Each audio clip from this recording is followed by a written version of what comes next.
네, 시장의 이슈에 대해서 분석해보는 시간입니다. 마켓진단 하나투자증권 김일구 센터장 오늘 전화 연결되어 있습니다. 안녕하십니까?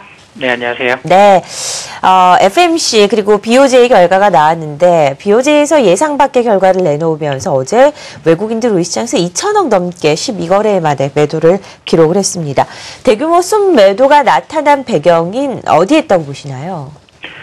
네, 일반적으로 그 헤지펀드 중에서 일부 헤지펀드가 엔화 강세가 나타나게 되면 엔캐리 자금이 빠져나간다라고 해서 엔화가 강세가 나타날 때 한국 시장을 파는 그런 식의 전략을 짜고 있는 헤지펀드들이 있습니다. 옛날에는 굉장히 그 헤지펀드 규모가 컸는데 지금은 이제 그런 식의 매크로 헤지펀드가 비중이 많이 줄어들어 있긴 합니다. 그렇지만 여전히 엔화가 강세로 가는 시기에 뭐 안전자산으로서 뭐 엔화에 대한 수요가 늘어나고 그러면서 엔캐리가 이제 그 언와인딩 되면서 한국이나 아시아 다른 나라에서 투자자금이 외국인 투자자금이 빠져나갈 것이다.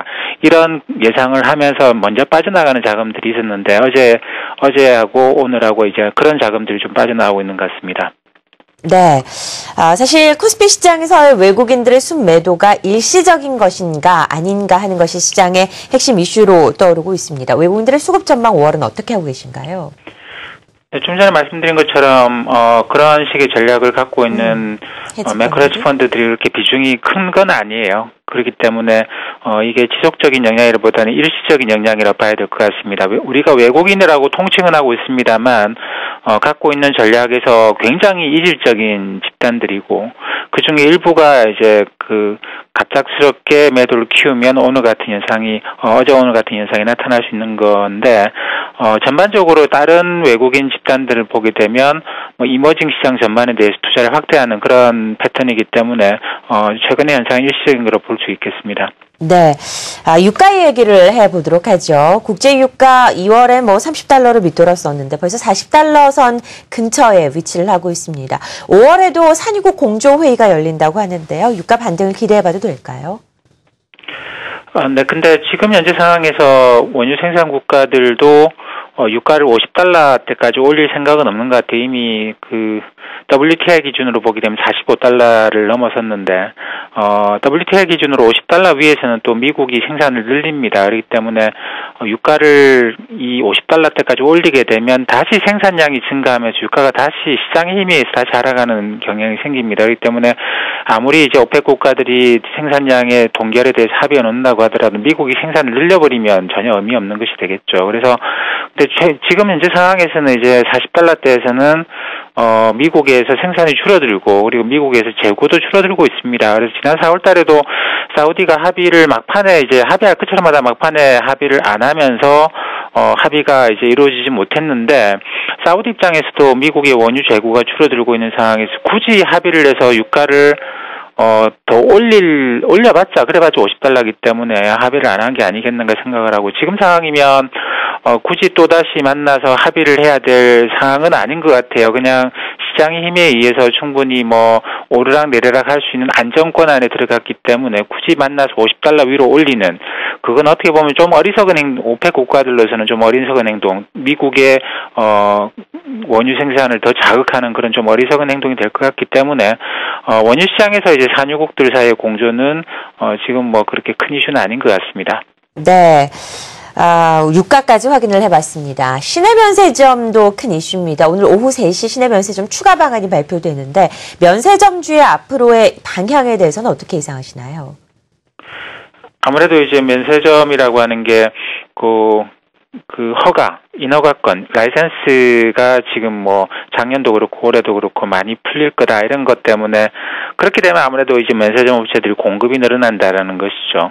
근데 그 공급이 늘어난다라는 건 단기적인 악재인 건 뭐 분명합니다. 악재인 건 분명한데 그렇지만 결국 주가에 영향을 미치는 거는 관광객들이 얼마나 올 것이냐라고 하는 것에 결국 수요에 의해서 결정된다고 봐야 되겠죠. 그렇기 때문에 면세점 업체가 뭐 좀 더 늘어난다고 하더라도 이거는 뭐 주가에 길게 영향을 미칠 요인은 아니라고 보고 있고 중국인 관광객이 한국을 다시 얼마나 찾아올 것인가 그게 관건이라고 생각을 합니다. 네. 4월의 마지막 거래일입니다. 5월 시장에 대한 전망이 잇따라 나오고 있는 상황인데 어떻게 예상하시는지 코스피 예상 밴드도 궁금해집니다.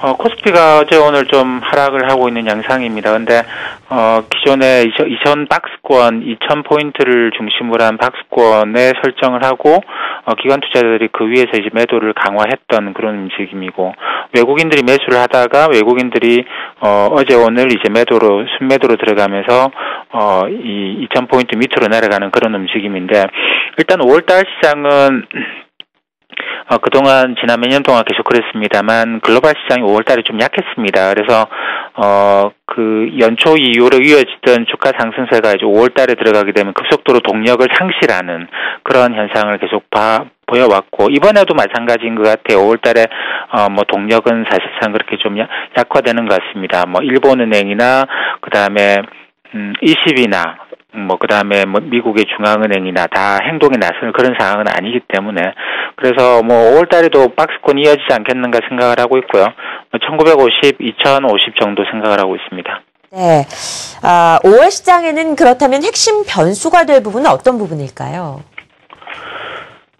가장 큰 거는 지금 진행되고 있는 산업 구조조정이 되겠죠. 조선, 해운, 철강, 유화 이쪽인데 정부가 많은 노력을 기울이고 있는 해운 쪽도 있을 것이고 그다음에 업체들에서 이제 구조조정을 굉장히 크게 해야 되는 조선 업체 이런 것도 있을 것이고 그다음에 그 업체가 자율적으로 좀 여유를 갖고 진행하는 철강, 유화 이런 산업들도 있을 겁니다. 근데 지금은 해운 쪽이 지금 급하기 때문에 그 구조조정 강도가 굉장히 강하게 들어오고 있는 그런 상황인데 이 구조조정이 일단락 돼야지만 그 다음에 수요 진작책, 재정정책 이런 게 나올 거라고 봐요. 그렇기 때문에 5월달은 구조조정 구조조정하게 되면 당연히 이제 그게 원만하게 진행될 것이냐, 거기서 발생하는 손실을 누가 어떻게 처리할 것이냐, 이게 핵심 이슈가 될 거기 때문에 요거는 어떻게 보면 주식시장의 플러스 요인은 아니죠. 구조조정이 어느 정도 일단락될 때까지는 구조조정 이슈는 주식시장의 좀 마이너스 이슈일 수가 있습니다.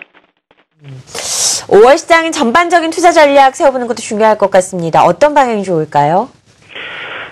네, 5월달만 놓고 보기는 좀 어렵고, 왜냐하면 이 구조조정이라고 하는 게, 이게 언제까지나 진행될 거 아니고, 이거 빨리 끝내고, 그 다음에 이제 경기 부양을 하자라고 하는 게 전 세계적인 합의 사항입니다. 그렇기 때문에 5월달에 나타나는 여러 가지 마이너스 요인들을 투자자들이 그렇게 심각하게 생각할 것 같지는 않아요. 그러니까 하반기에 대한 기대감이 조금씩 커져가는 그런, 달이 될 거라고 생각을 합니다. 그렇기 때문에 하반기에 본격적인 상승을 예상을 하고, 조정 시 매수하는 전략이 좋을 것 같습니다. 네, 김일구 하나투자증권 센터장과 함께 오늘의 마켓 진단 함께했습니다. 고맙습니다. 네, 감사합니다.